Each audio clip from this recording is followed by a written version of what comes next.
I was standing in my garage in Portland, Oregon, staring at what I considered my greatest DIY achievement of the year when my doorbell rang for the third time that morning. The heated package box I'd just finished installing looked absolutely perfect, sitting right next to my front porch with its sleek black exterior and insulated interior that would keep deliveries safe from both the winter cold and the notorious package thieves in our neighborhood. I had spent 3 weekends building it, wiring it with a thermostat that kept the interior at a comfortable 50 degrees, and even adding a coded lock system so delivery drivers could access it with a simple combination I'd posted on my delivery preferences. The doorbell rang again. I wiped my hands on my jeans and headed inside, wondering who could be so persistent at 8 in the morning on a Saturday. When I opened the door, I immediately recognized the pinched expression of Barbara Sheffield, president of the Meadowbrook Heights Homeowners Association.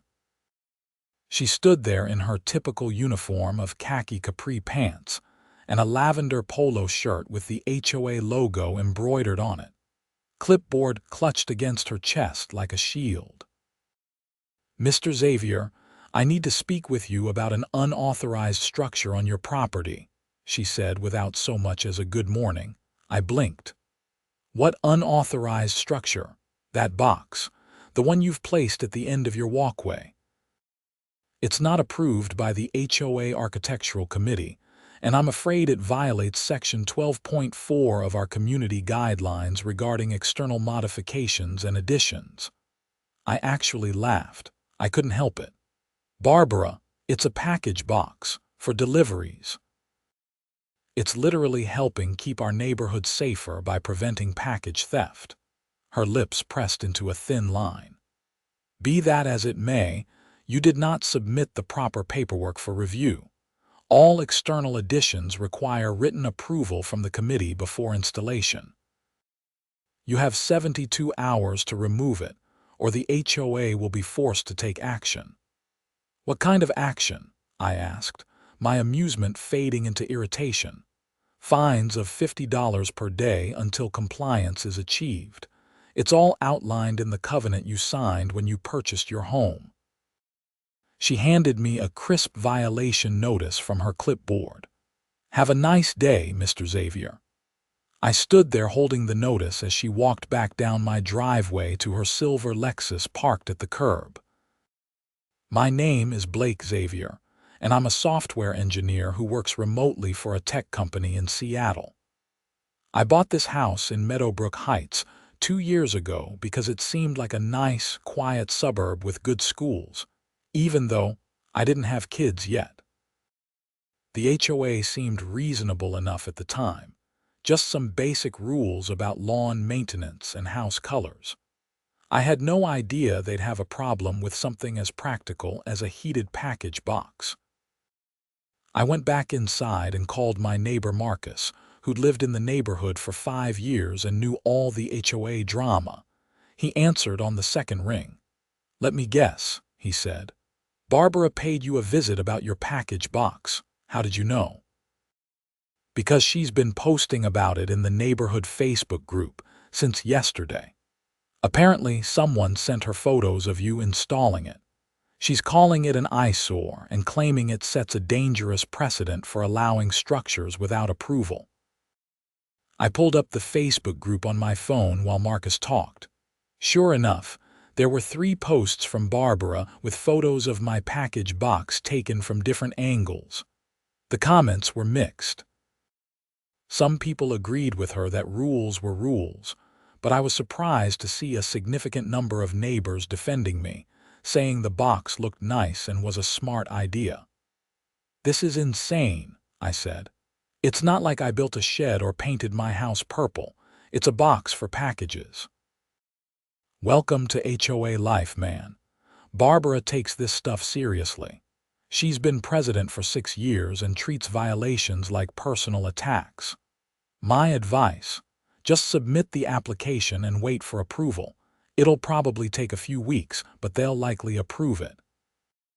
And in the meantime, I have to take it down. I just spent 3 weekends building it. Either that or start paying the daily fines. Your call." After we hung up, I sat at my kitchen table and actually read through the violation notice and the section of the HOA covenant it referenced. The language was frustratingly vague, talking about maintaining aesthetic consistency and requiring approval for any structure, fixture, or modification visible from the street.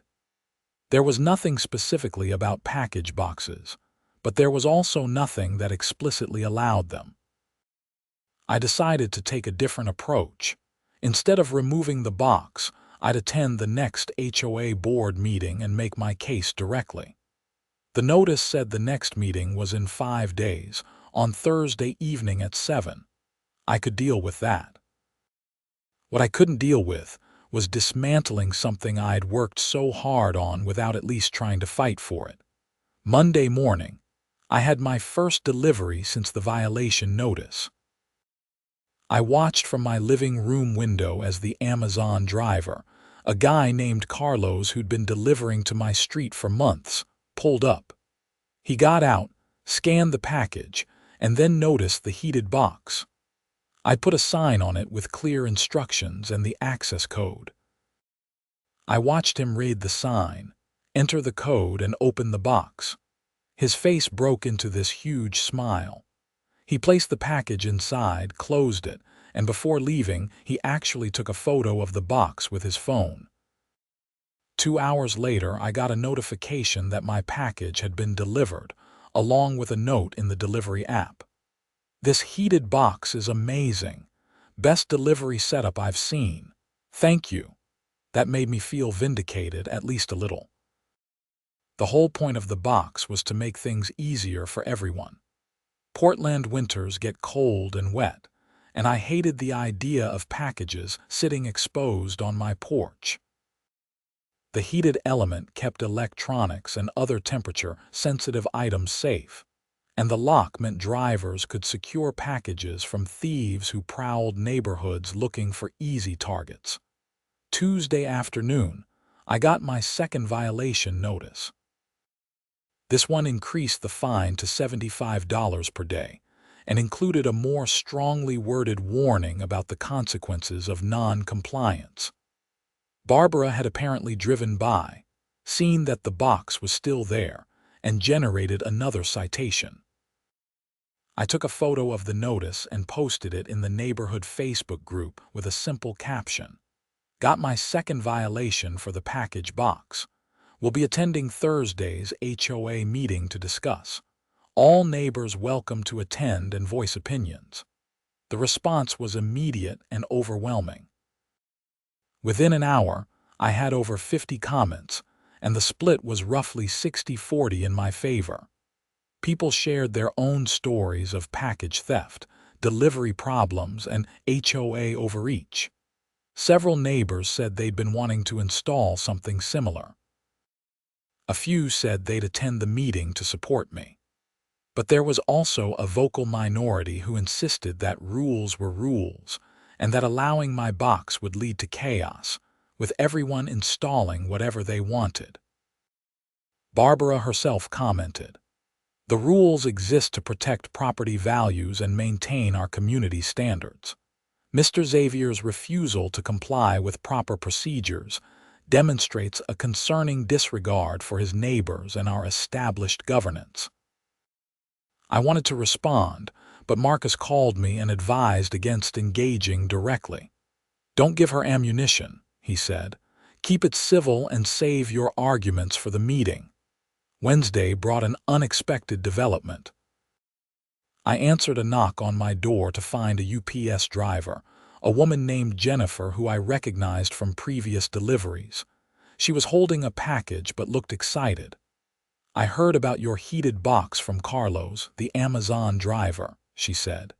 "He showed me a picture. Is it still here? Can I use it?" "Absolutely," I said, walking her around to show her how it worked. She examined it carefully, asking questions about the temperature control, the locking mechanism, and the size. "This is brilliant," she said. I deliver to probably 20 houses a day that have some kind of package storage solution, but most of them are just plastic bins or those pop-up tents. Nothing like this. The heating element is genius for this climate. The HOA wants me to take it down, I told her, her expression darkened. Are you serious? Why? I explained the situation, and she shook her head in disgust. That's ridiculous. You know how much time and stress this saves us, not to mention protecting the packages. I've had to leave electronics out in the rain because there's nowhere safe to put them. Some of those items are worth hundreds of dollars. This box protects everyone. Would you be willing to speak at the HOA meeting Thursday night? Tell them what you just told me. She didn't hesitate. Absolutely. What time? Thursday evening arrived, and I drove to the Meadowbrook Heights Community Center with a folder full of documents, printouts of comments from the Facebook group, and photos of my package box from various angles. I'd also prepared a short presentation on my laptop, outlining the benefits of the box, showing examples of similar installations in other neighborhoods, and addressing potential concerns about aesthetics and property values. The community center parking lot was much fuller than I expected. Usually, HOA meetings drew maybe 10 or 15 people, mostly the board members and a few regular attendees who had nothing better to do. Tonight, there were at least 40 cars. Inside, the meeting room was packed. I recognized many of my neighbors, including Marcus, who waved me over to a seat he'd saved.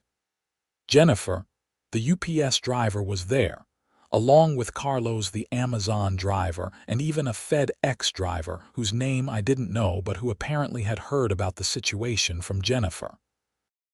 Barbara sat at the head table with the other 4 board members. Donald Reeves, the vice president, Patricia Kowalski, the secretary, James Chen, the treasurer, and Linda Morrison, the member-at-large. They all looked somewhat stunned by the turnout. Barbara called the meeting to order at exactly 7, going through the standard preliminary business like approval of the previous meeting's minutes and a financial report from James. I could feel the tension in the room as everyone waited for the main event. Finally, she reached the relevant item on the agenda. We have a covenant violation appeal from Xavier regarding an unauthorized structure at 847 Maple Drive. Mr. Xavier, you have 5 minutes to present your case. I stood up and walked to the front, connecting my laptop to the projector. Thank you for the opportunity to speak. I want to address the concerns about my heated package box and explain why I believe it should be allowed to remain. I went through my presentation, showing photos of the box and explaining its features. I emphasized the security benefits, the protection it offered for temperature-sensitive deliveries, and the positive feedback from delivery drivers. I showed examples of similar installations in other Portland suburbs, and even some HOA communities that had explicitly approved such structures after recognizing their value. This isn't just about my convenience, I said. It's about addressing a real problem in our neighborhood. We've had at least a dozen reported package thefts in the past year alone. This box helps solve that problem while looking professional and maintaining the aesthetic quality of the neighborhood. When I finished, Barbara nodded curtly. Thank you, Mr. Xavier. Does anyone else wish to speak on this matter? At least 15 hands went up. Barbara looked like she'd swallowed something sour, but she couldn't refuse public comment at an open meeting. She pointed to Marcus first. I've been Blake's neighbor for 2 years, Marcus said. His package box is honestly nicer looking than several permanent fixtures in this neighborhood that were presumably approved by this board. It's neat, professional, and serves a real purpose. I don't understand why this is even controversial. The FedEx driver spoke next, introducing himself as Robert Chen. I've been delivering packages in this area for 8 years. What Mr. Xavier has created is exactly what we need more of in residential neighborhoods. It protects packages, saves us time, and reduces the liability we face when leaving expensive items exposed. The heating element is particularly important for electronics and medications that can be damaged by cold temperatures. One by one, neighbors and delivery drivers spoke up. The comments were overwhelmingly positive, with people sharing their own experiences with package theft and delivery problems. A few people did voice concerns about maintaining standards and following procedures, but even they seemed to acknowledge that the box itself wasn't objectionable. Then Barbara recognized Patricia Kowalski, the HOA secretary, which surprised everyone because board members usually didn't speak during public comment periods. "I want to say something that might be unpopular with my fellow board members," Patricia said slowly. "I've been looking at our covenant language all week, trying to understand exactly what rule Mr. Xavier violated. The truth is, our rules were written 20 years ago and haven't been meaningfully updated. They don't account for modern needs like package delivery security. I think we need to consider amending our guidelines to explicitly address this issue rather than punishing someone for being innovative." Barbara's face went red. "Patricia, that's not the point. The point is that Mr. Xavier did not follow proper procedures. If we let one person skip the approval process, where does it end?" "But the approval process is also outdated," Patricia countered. "It takes 6 to 8 weeks minimum, requires 3 separate forms, and costs $200 in processing fees. For something as simple and beneficial as a package box, that's excessive." Donald Reeves, the vice president, cleared his throat. "I have to agree with Patricia. I've reviewed the situation and I think we're creating a problem where none exists. The box looks fine. It serves a purpose. Multiple delivery professionals have testified to its value. I motion that we waive the violation and approve the structure retroactively." "I second that motion," Patricia said immediately. Barbara looked stunned. "This is highly irregular. We can't just ignore our procedures." "We're not ignoring them," Donald said. "We're exercising our authority as a board to make a reasonable exception in circumstances that clearly warrant it. That's within our power according to the HOA bylaws." James Chen, the treasurer, spoke up. "I'm concerned about the precedent this sets. What happens when someone else wants to install something and claims they should get the same exception? Then we evaluate it on a case-by-case basis," Patricia said. "That's what reasonable governance looks like. We can also use this as an opportunity to update our guidelines to address modern needs. I propose we form a committee to review and recommend updates to the architectural standards." The debate among the board members continued for another 10 minutes. Linda Morrison, who had been silent until now, finally spoke. "I've been thinking about this all week. My daughter had a package stolen last month. It contained her son's birthday present, and she was devastated. If more people had secure delivery options like Mr. Xavier's box, that wouldn't happen. I support the motion to approve it." That made 3 board members in favor. Barbara looked at James. "It seems we have enough votes to pass this regardless of our positions, but I want it on record that I believe this sets a dangerous precedent." "Noted," Donald said. "All in favor of waiving the violation and retroactively approving Mr. Xavier's heated package box?" Donald, Patricia, and Linda raised their hands. Opposed, Barbara and James raised theirs. Motion carries 3-2. "Mr. Xavier, your package box is approved. The violation notices are rescinded and you will not owe any fines." The room erupted in applause. I felt a wave of relief wash over me.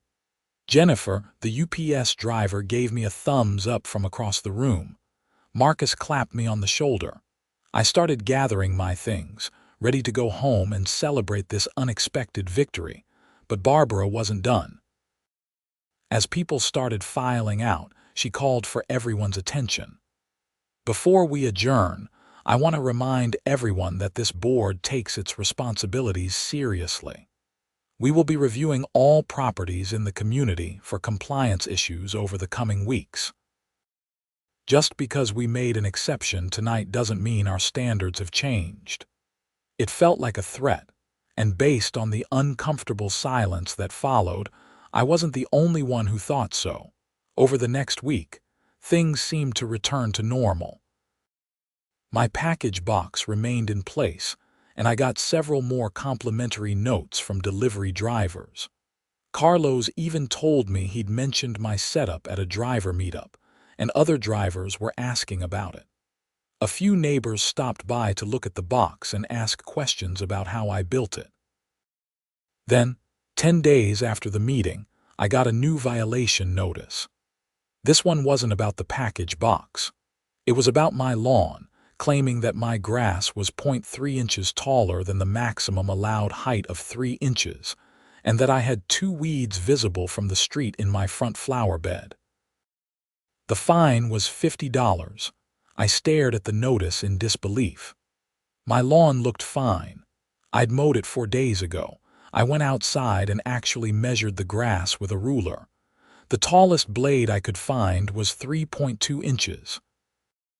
I searched my flower bed and found the 2 weeds Barbara was referring to, which were actually volunteer flowers that had sprouted from seeds the wind had blown in. I took photos of everything and called Marcus. "She's retaliating," I said. "This is ridiculous." "I got one too," Marcus said. "Mine's for having my trash cans visible from the street for more than 12 hours after collection day. Which is insane because I brought them in the same evening as always." Over the next 2 days, I learned that 15 other neighbors who had spoken in my favor at the meeting, or who had posted supportive comments on Facebook, had received similar violation notices. Each one was for minor, technical violations of obscure rules that were rarely enforced. It was clearly a coordinated retaliation campaign by Barbara. On Saturday morning, a group of us met at Marcus's house to discuss what to do. There were 8 of us total. Me, Marcus, Jennifer from UPS, 3 other neighbors from the meeting named Rachel Gardner, Tom Flynn, and Susan Miller, plus Patricia Kowalski from the HOA board and a lawyer named David Price who lived 2 streets over. "This is harassment," Rachel said. She was a pediatrician who worked insane hours and barely had time to maintain her yard, which was now being cited for having 1 decorative garden gnome too many according to some obscure decoration limit. "I've lived here for 8 years and never had a single violation. Now suddenly, I'm being fined because I have 4 gnomes instead of 3. David the lawyer had been reviewing copies of all our violation notices. "The problem is that technically, these are all legitimate violations according to the covenant. They're petty and rarely enforced, but they're not legally invalid. What we need to prove is a pattern of selective enforcement that constitutes harassment." "How do we do that?" Tom asked. "We need to document everything.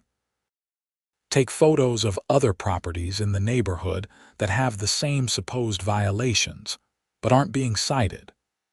Create a timeline showing that these violations all occurred after the board meeting and only targeted people who supported Blake. We need to show that Barbara is using her position to punish residents for exercising their right to participate in HOA governance." Patricia looked uncomfortable. "I want to help, but I'm still on the board. There are limits to what I can do without creating a conflict of interest."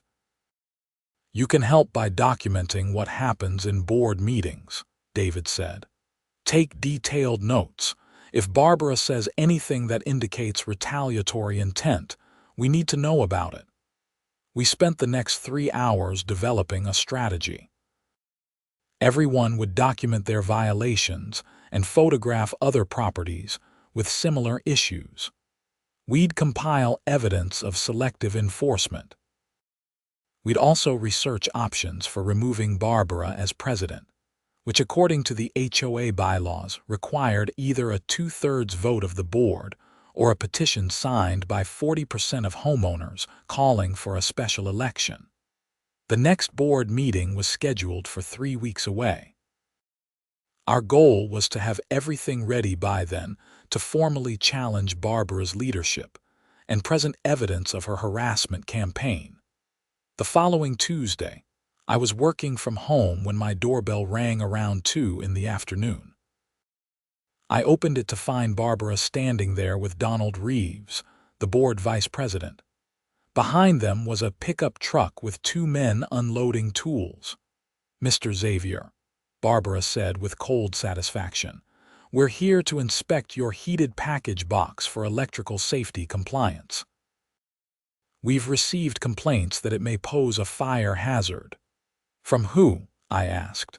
"Complaints are kept confidential. Are you going to allow the inspection, or will we need to involve the fire marshal?" I looked at Donald, who wouldn't meet my eyes. "Is this really necessary?" "It's a legitimate safety concern," he said quietly. "If there's no problem, the inspection will confirm that." I had no choice. I watched as the 2 men, who identified themselves as electricians hired by the HOA, examined every aspect of my package box. They tested the wiring, checked the thermostat, examined the heating element, and reviewed the power consumption. The whole process took 90 minutes. Finally, the lead electrician approached me with his report. "Everything is up to code," he said. "The wiring is professional grade, properly grounded and installed according to manufacturer specifications. The heating element is designed for exactly this type of application. There's no safety hazard whatsoever." Barbara's expression soured. "You're certain?" "Completely. In fact, this is better work than I see in a lot of professional installations. Whoever built this knew what they were doing."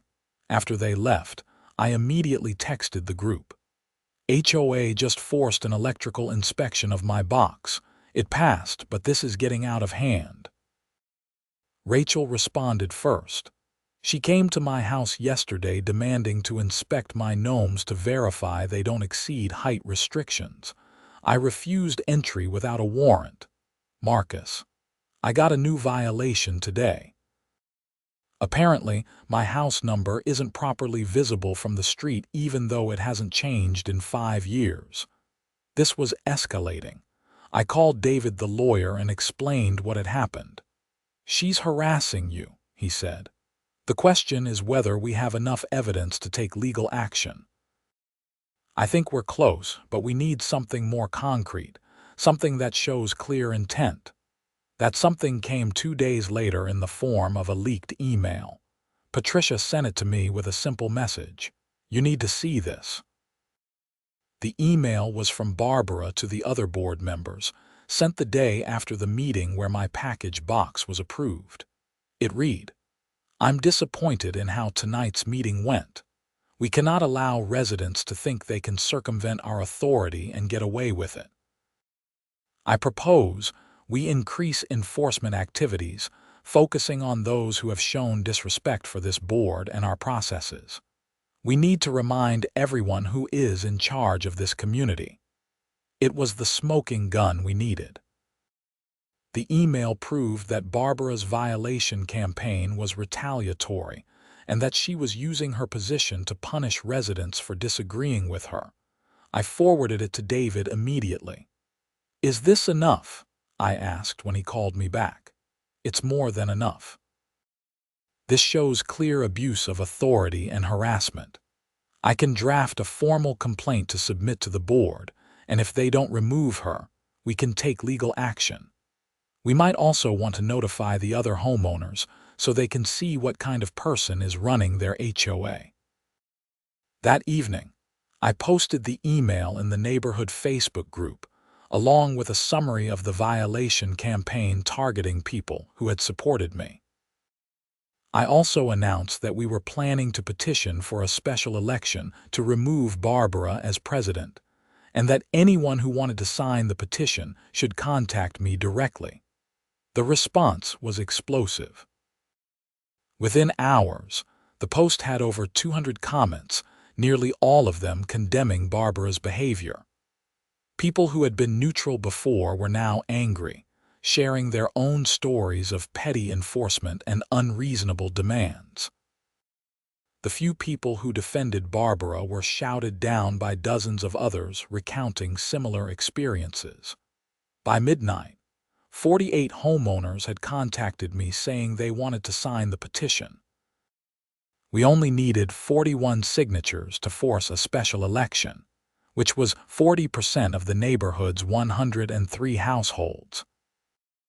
The next morning, Barbara posted her own response in the Facebook group. The email being circulated is taken out of context and represents a private communication between board members about legitimate governance concerns. The recent increase in violation notices reflects our ongoing commitment to maintaining community standards, not any personal vendetta.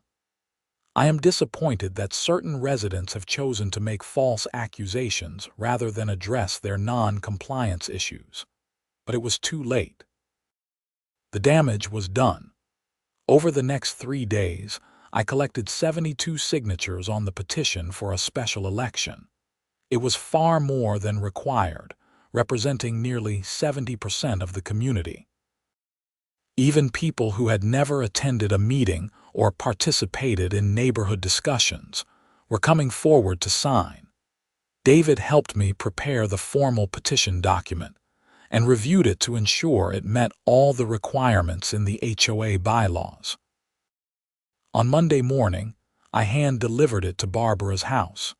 She answered the door in her bathrobe, clearly not expecting visitors. "This is a petition for a special election," I said, handing her the thick folder. "As you'll see, it has signatures from 72 homeowners calling for a vote on your removal as president and a full board election. According to the bylaws, you have 14 days to schedule the election."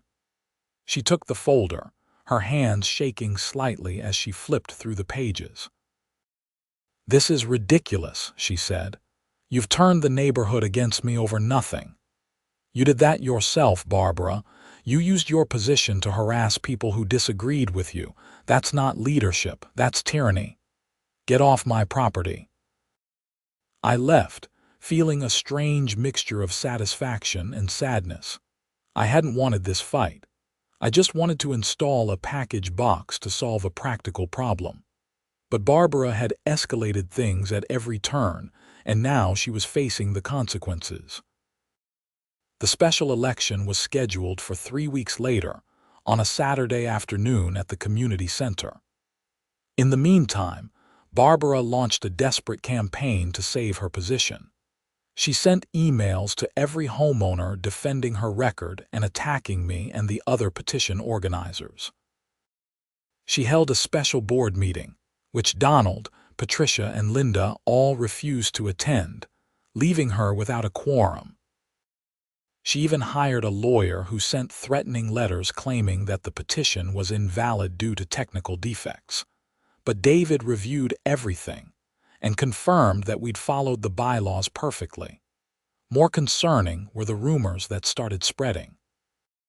Some people claimed I was actually a professional agitator hired by a development company to destabilize the HOA so they could buy up properties cheap. Others said I was planning to run for president myself and turn the neighborhood into a free-for-all with no rules. None of it was true, but Barbara and her few remaining supporters kept pushing these narratives. I addressed the rumors at a neighborhood meeting I organized 2 weeks before the election. About 60 people attended, filling Marcus's backyard. "I want to be clear about something," I said. "I'm not running for HOA president. I have a full-time job, and I don't want that responsibility. What I want is an HOA board that treats residents fairly and focuses on actual problems instead of petty power games. After this election, I plan to go back to my normal life and let other people handle the governance. So who should we vote for? Someone asked. Patricia stood up. I'm planning to run for president. I've been on the board for 3 years, and I've seen how things should work and how they shouldn't. If elected, my priorities will be updating our outdated rules, creating a fair and transparent enforcement process, and actually solving problems instead of creating them. Donald has agreed to run for vice president, and we have 3 other candidates for the remaining positions who I believe will bring good judgment and common sense to the board. The crowd responded positively. Patricia was well liked and had shown integrity by speaking up during the package box controversy. Donald was also respected, despite having initially sided with Barbara on a few issues. The other candidates were all reasonable people who wanted to improve the neighborhood rather than control it. Election day arrived with an unusual level of energy for an HOA vote. Normally, these elections drew maybe 30 or 40 voters out of apathy or busy schedules. Today, the community center parking lot was packed by noon. I volunteered as a poll worker, checking names off the registration list as people arrived to vote. Barbara showed up around 1 o'clock with James Chen and a few other supporters. She glared at me but didn't say anything. She cast her vote and left quickly, clearly uncomfortable with the crowd. By the time polls closed at 4 o'clock, 91 households had voted, which was an incredible turnout. The vote counting took about an hour, supervised by David the lawyer to ensure everything was done correctly. The results weren't even close. The motion to remove Barbara as president passed 78-13. Patricia was elected as the new president with 73 votes. Donald became vice president, and the 3 other reform candidates won their positions by similar margins. It was a complete sweep. I thought that would be the end of it. Barbara was out, we had a new board committed to reasonable governance, and life could return to normal. But Barbara had one final move to make, and it was worse than anything I'd anticipated. 3 days after the election, I got a call from Jennifer, the UPS driver. Blake, I need to tell you something. I just had a very weird conversation with a woman who said she was from the HOA. She tried to give me $200 to say that your heated package box damaged several packages I delivered, and that I'd filed complaints about it being unsafe. What did you tell her? I told her no, obviously, and that I'd report her to my supervisor if she contacted me again. But I thought you should know. She seemed pretty desperate. I immediately called David. I think Barbara is trying to fabricate evidence against my package box. She approached Jennifer with what sounds like attempted bribery. Can Jennifer document this? Did she get the conversation on video or audio? I don't think so. It happened at her truck during deliveries. Okay, tell her to write down everything she remembers about the conversation as soon as possible while it's fresh. Date and time, exact location, what was said, everything. If Barbara is stupid enough to try this again with other drivers, we might be able to catch her. Over the next week, 2 more delivery drivers contacted me with similar stories. Carlos, the Amazon driver, said Barbara had offered him money to sign a statement saying my package box had created safety hazards. Robert from FedEx said she'd approached him with a prepared complaint form that she wanted him to sign. Both drivers had refused and documented the incidents. I brought all of this to Patricia and the new board at their first official meeting. Barbara is trying to sabotage my package box by creating fake evidence, I explained. She's approached at least 3 delivery drivers with offers of money or prepared complaints. Patricia looked shocked. That's fraud. That's potentially criminal. David, who was also attending the meeting as a concerned resident, nodded. If she's offering money for false testimony, that could be bribery or attempted witness tampering. At minimum, it's unethical. At worst, it's illegal. What do you want to do about it? Donald asked me. I hadn't wanted things to go this far, but I also couldn't just let Barbara keep escalating. I think we need to file a police report. If we don't stop this now, who knows what she'll try next. The next morning, I went to the Portland Police Bureau's East Precinct and filed a report detailing Barbara's attempts to bribe delivery drivers into making false statements. I brought written statements from Jennifer, Carlos, and Robert, along with documentation of the entire conflict, starting with the original violation notice about my package box. The officer who took my report, a detective named Sarah Morrison, reviewed everything carefully. "This is unusual," she said. "Most HOA disputes are civil matters, but if she's actively trying to commit fraud by fabricating evidence and offering bribes, that crosses into criminal territory. I'll investigate and see what we find." For 2 weeks, nothing happened. I went back to work, used my package box without issue, and tried to put the whole mess behind me. The new HOA board was already proving to be much better than the old one. Patricia had formed a committee to review and modernize the community guidelines. Donald had instituted a new violation review process that required 2 board members to verify any citation before it was issued. Things were improving. Then, on a Tuesday morning, Marcus called me sounding excited. "Dude, turn on the local news. Channel 8. I grabbed my remote and switched to the channel. There was a news crew outside Barbara's house, and the reporter was doing a live segment. The caption read, "Former HOA president arrested on fraud charges."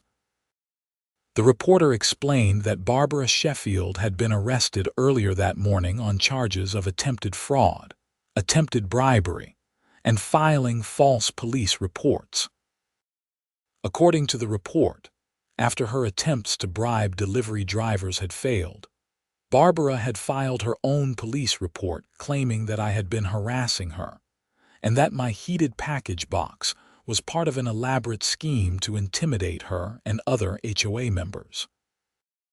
When police investigated her claims, they discovered the evidence of her attempts to fabricate testimony from the delivery drivers and determined that her police report was intentionally false. I watched in disbelief as Barbara was led out of her house in handcuffs. She looked smaller somehow, deflated and frightened. Despite everything she'd done, I felt a twinge of pity.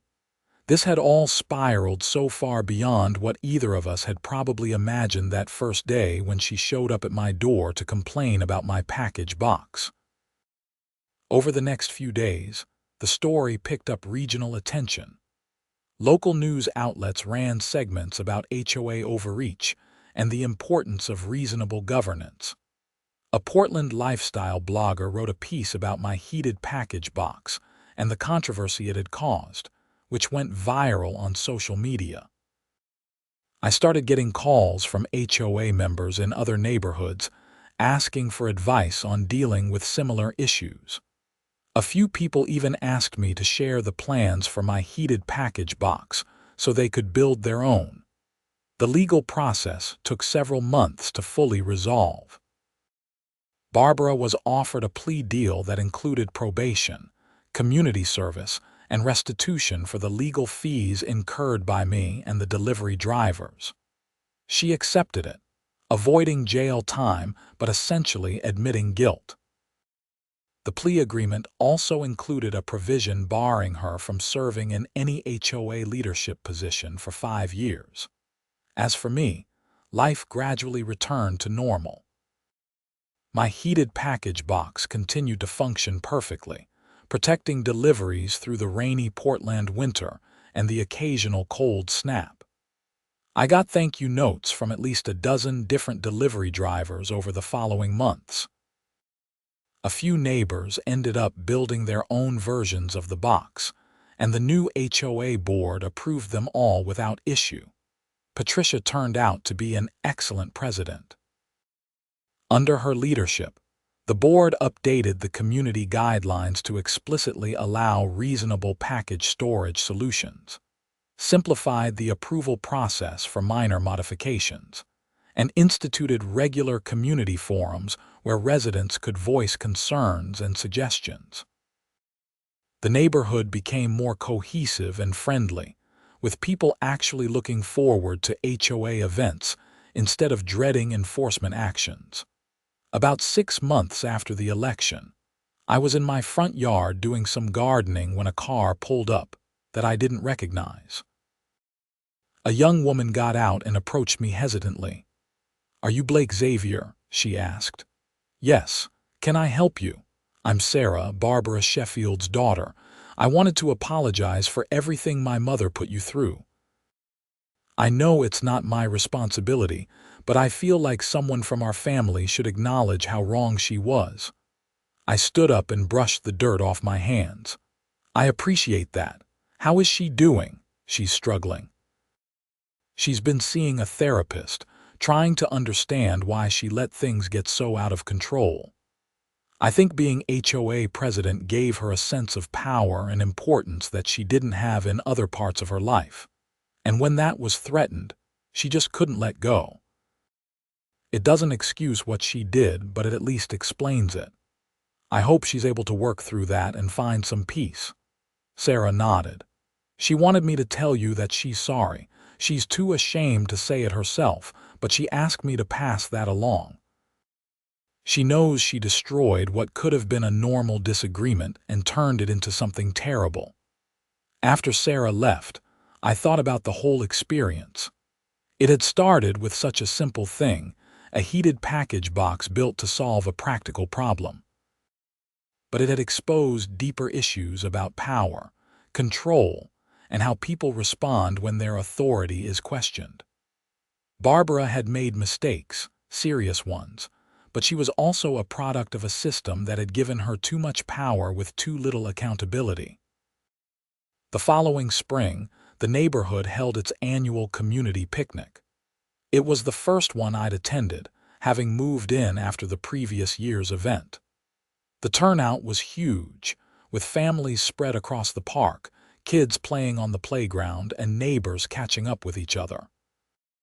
Patricia gave a short speech thanking everyone for their participation in community governance and announcing several new initiatives, including a welcome committee for new residents and a neighborhood watch program. As I stood there eating a burger and watching kids play soccer, Marcus came up beside me. "So, was it worth it?" he asked. "Worth what?" "All the drama, the conflict with Barbara, the police reports and court proceedings. You could have just taken down your package box and avoided all of it." I thought about that for a moment. "Yeah," I said finally. "It was worth it, not because of the box, though that's nice to have, but because it showed that people can stand up to unreasonable authority and actually make things better. The HOA we have now is so much better than what we had before." "That's worth a little drama." "A little drama," Marcus laughed. "Dude, the president got arrested. That's more than a little drama." "Okay, fair point, but still worth it." A delivery truck drove by on the street adjacent to the park, and I noticed it was Jennifer's UPS truck. She saw us, waved and honked her horn. I waved back. "You know what the funny thing is?" I said to Marcus. "The whole reason I built that heated package box was because I was tired of my packages getting stolen and delivery drivers having nowhere safe to leave stuff. It was supposed to be this small, practical solution to a minor problem. Instead, it turned into this whole thing that changed the neighborhood." "That's how it always goes," Marcus said. "The small stuff matters more than people think. If Barbara had just said, 'Hey, nice box, but you need to fill out some paperwork,' none of this would have happened. Instead, she tried to assert dominance, and it backfired spectacularly. "Do you think she'll ever come back to the neighborhood?" "I doubt it. I heard she's thinking about moving." Too much shame and embarrassment. Plus, her husband apparently wasn't happy about the legal fees and the damage to their reputation. I felt bad about that, even though none of it was directly my fault. I'd never wanted to ruin anyone's life. I just wanted to install a package box. Over the following year, Meadowbrook Heights continued to evolve under the new board's leadership. The outdated rules were revised to reflect modern living while still maintaining reasonable standards. The approval process for modifications was streamlined and made more affordable. Most importantly, the culture shifted from one of fear and petty enforcement to one of cooperation and common sense. My heated package box became something of a local landmark.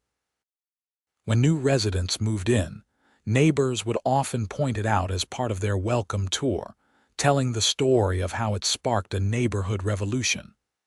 A few people thought that was overselling it, but I appreciated that something I'd built had become a symbol of positive change.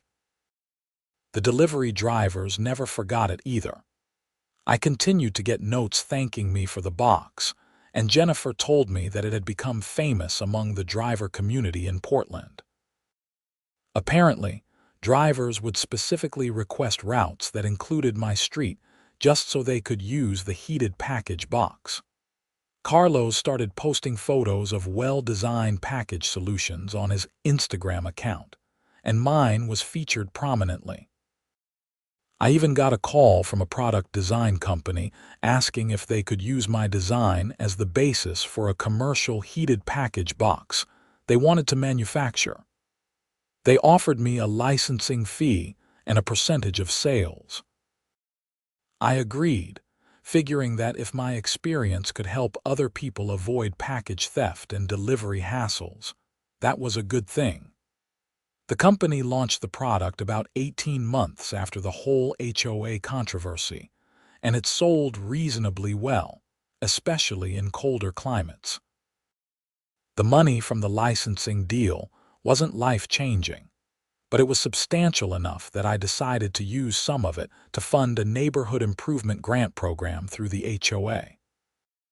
Any resident could apply for up to $500 to make improvements to their property that would benefit the community, like planting trees, installing energy-efficient lighting, or creating little free libraries. Patricia and the board loved the idea and added matching funds from the HOA budget. 2 years after installing the original heated package box, I was sitting on my porch on a Saturday morning when a moving truck pulled up across the street. New neighbors were moving in. I watched as a family unloaded boxes and furniture, the parents directing 2 teenagers on where things should go. The father noticed me watching and waved. I walked over to introduce myself. "Welcome to the neighborhood," I said, shaking his hand. "I'm Xavier. I live across the street."